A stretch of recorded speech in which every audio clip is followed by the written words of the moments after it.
ఆంధ్రప్రదేశ్ కేంద్రంగా కొత్త రాజకీయం మొదలైంది. ఎన్నికల్లో గెలిచిన టీడీపీ కూటమి ప్రభుత్వం ఈ నెల 12న కొలువుదీరనుంది. వైసీపీ కేవలం 11 సీట్లకే పరిమితమైంది. అటు కేంద్రంలో ఇటు ఏపీలో ఎన్డీఏ కూటమి అధికారంలోకి రావడంతో వైసీపీ భవిష్యత్ పైన చర్చ మొదలైంది.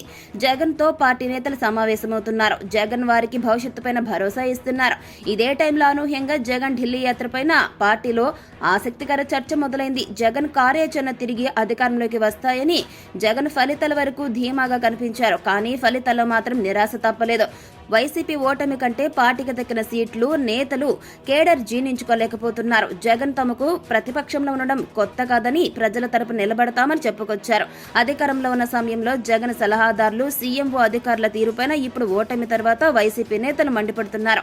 ఐపాక్ వాలంటీర్ల వ్యవస్థ తమ గెలుపు అవకాశాలను దెబ్బతీసిందని ఆక్రోశిస్తున్నారు. అయితే భవిష్యత్తు ఏంటి అని ఆలోచిస్తున్నారు. అటు కేంద్రంలో మోదీ ప్రభుత్వం కొలువు తీరింది. ఏపీలో చంద్రబాబు ముఖ్యమంత్రిగా ప్రమాణ స్వీకారం చేసేందుకు సిద్ధమయ్యారు. వైసీపీ నేతలు జగన్ ను కలుస్తున్నారు. కేంద్రంలో ఎన్డీఏ ప్రభుత్వం ఏర్పాటైన నెంబర్ గేమ్ కొనసాగుతోంది.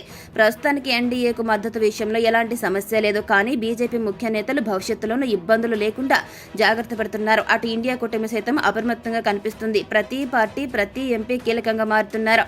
కేంద్ర ప్రభుత్వంలో టీడీపీ భాగస్వామి కావడం, రాష్ట్రంలో అధికారంలోకి రావడంతో వైసీపీ భవిష్యత్తు ఏంటనే చర్చ స్టార్ట్ అయింది. కొందరు నేతలు వైసీపీ వీడేందుకు సిద్ధమయ్యారు. ఢిల్లీకి పర్యటనతో ఈ సమయంలో జగన్ ఢిల్లీ పర్యటనకు వెళ్తున్నట్లు పార్టీ సమాచారం. జగన్ ఢిల్లీలో ఎవరిని కలుస్తారు, ఏం చేయబోతున్నారనేది మాత్రం సస్పెన్స్ గా మారుతోంది.